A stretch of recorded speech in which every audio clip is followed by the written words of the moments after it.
name is Fran Cousins and I'm a business psychologist with specialist expertise in designing psychometric tests for graduate and early career recruitments.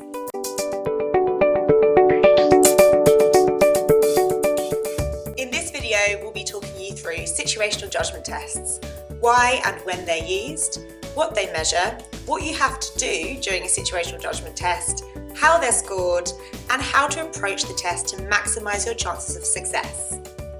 This video will help you to be well informed when taking situational judgment tests, as well as busting some myths about what does and doesn't improve your performance on them. So what do situational judgment tests actually measure?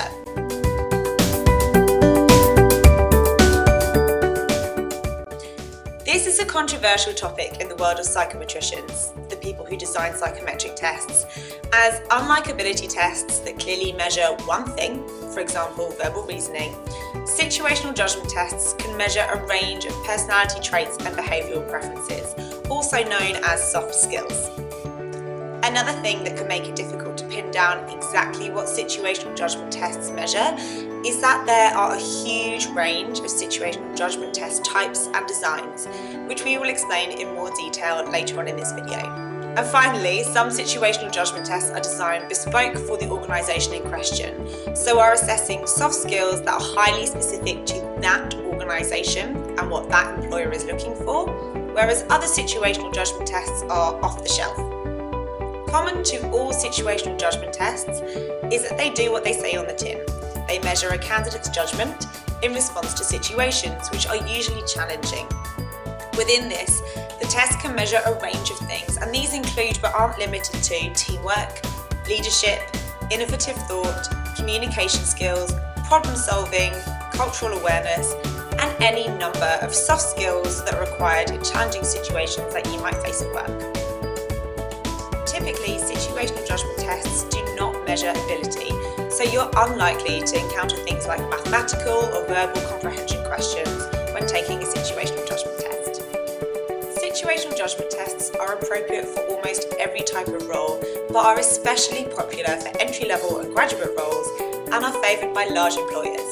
So don't be surprised if you find yourself taking a different SJT for each graduate job you apply for.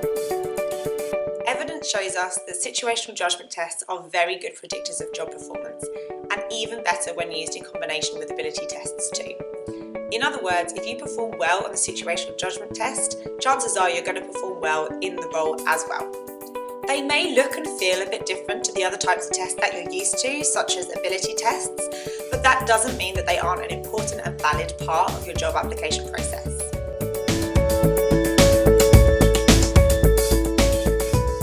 Situational judgment tests have been gaining in popularity over the last decade or so as a way of assessing candidates' fit for a specific organisation or role, without needing to have a direct conversation such as an interview. This is because situational judgment tests are designed to be automatically scored, like an ability test or a personality test.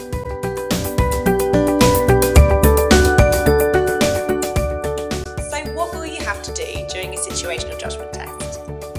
You will be presented with a situation, either one that is specific to the organisation or the role you're applying for if it is a bespoke test, or a more generic, challenging work situation if the test is off the shelf. The way in which you are shown this situation can vary from simply a few lines of text, a series of pictures with a voiceover, an animated cartoon, or even a fully immersive video which shows you the scenario in the first person to make you feel like it's really happening to you. Situational judgment tests are typically multiple choice, giving you between 3 and 5 answers to choose from. They can take a number of forms, and these include but aren't limited to asking you to select the most appropriate response to the question, rank the response options in order from 1 to 5, identify the most appropriate and least appropriate response, and so on. On occasions, you may be asked to respond verbally, i.e. to record your answer to how you would respond, or maybe even write a text-based answer, but these are less common as they can't be automatically scored, which, as we just mentioned, is one of the key benefits of situational judgment tests. The length of situational judgment tests can really vary from 10 minutes up to over an hour. Typically, these tests aren't time limited, so you can often take more time over the questions that you're answering compared to ability tests. but sometimes there may be a limit on the amount of time you have for the test overall, so check this before you start. This really just depends on the employer and what they're looking for. So as you will have probably gathered by now, situational judgment tests can come in many different forms and are less predictable for candidates than ability tests.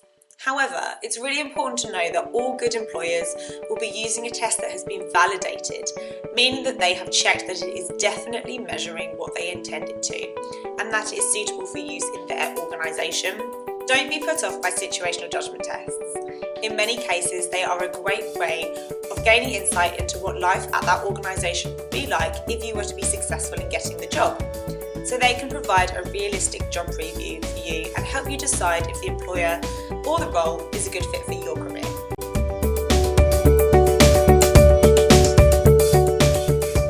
So how are situational judgment tests scored, and what's the best approach to taking the test? Situational judgment tests are scored depending on the types of traits and behavioural preferences that each organisation is looking for. So as such, while there is absolutely a right and a wrong answer to every question, what is right or wrong depends on what that organisation is looking for. So this means there's no catch-all way of answering situational judgment test questions that will guarantee you a good mark, because the right way to respond to a situation in one organisation might not be what another organisation would be looking for you to do. This means three things. Firstly, it really is a good test of cultural fit between you and the organisational role. So if you do pass, you can be confident that you'll fit in well there. And if you don't, it means that you and the organisation probably aren't compatible anyway.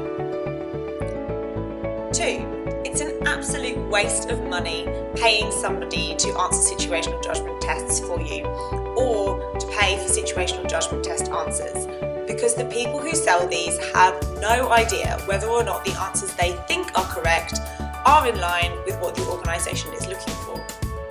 During my career of designing many situational judgment tests and ensuring they're working as intended, I have looked at many model answers that you can buy online, and the vast majority of the time, if you gave the answers that you purchased online, you would have failed the test. So it's much better to just take it yourself.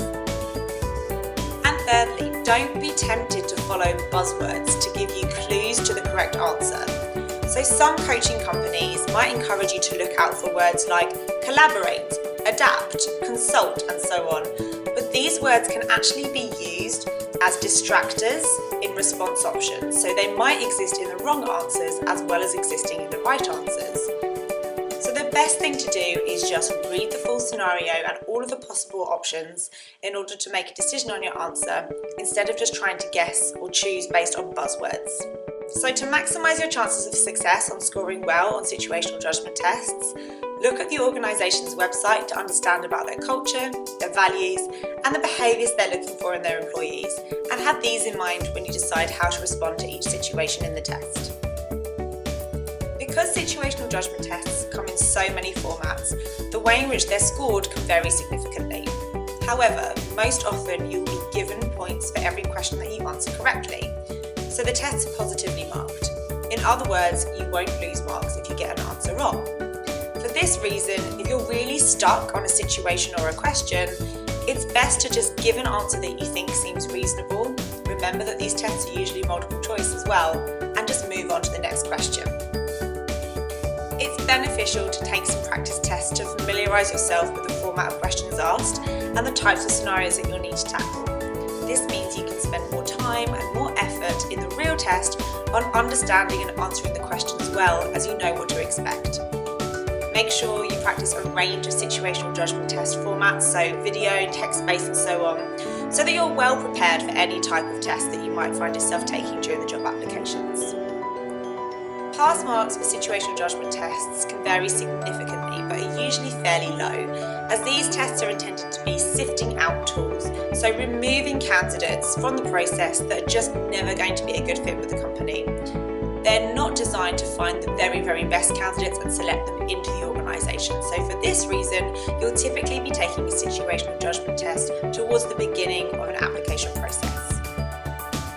We really hope this video has helped you to understand more about situational judgment tests, what you can expect from them, how you can expect to take them, and how best to approach them. Thanks so much for watching, and make sure you check out our other videos in the links below. You can find lots of full-length practice tests absolutely free